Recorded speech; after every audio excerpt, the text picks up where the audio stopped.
There used to be a time when you were traveling and on a trip, if you didn't know where you were going, you often stopped and asked someone for directions. Pull over at a convenience store, at a gas station, and ask someone how you got from where you were to where you needed to be.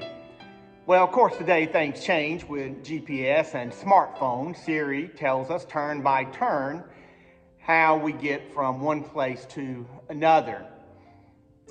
During this season of Lent, we often think of the idea of being on a journey, of moving in life from one place to the next.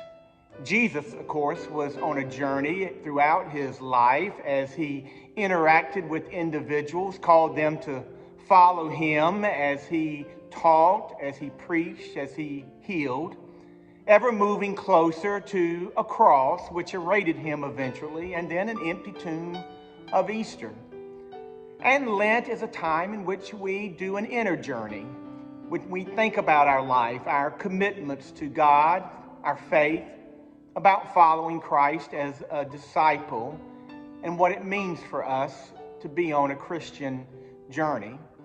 And the Bible is full of people making journeys. I think of the journey of an elderly couple, Abraham and Sarah, who got a call late in life to pick up and move, to go. The strange thing about their journey is when God called them, he didn't tell them where they were going, just that he would show them this new place. And they picked up and left, not knowing where they were going. So often life is like that. Day by day, we just keep moving, but so often we don't know where life is taking us. There's a lot of uncertainty in life, a lot of mystery about what's beyond the next turn. And sometimes we wonder what tomorrow will bring. Life can be scary at times when we're uncertain about what the next day will reveal to us. And sometimes we just wish we had it all laid out before us, that there was a magical Siri telling us when to turn and how to make the next move in life. Well, even in the mystery of life, even in that uncertainty, we turn to our faith, not with quick answers all the time, or not that everything becomes crystal clear, but the promise that God is going with us. That's the promise that God made to that elderly couple, Abraham and Sarah, as they made their journey. He said, I'll show you the way to the place that you're going, even though you don't know it yet, and I'll go with you. Indeed, one of my favorite scriptures comes from the book of Proverbs in the Bible, where it says, trust in the Lord with all your heart. Lean not in your own understanding. In all your ways acknowledge God, and he will direct your paths.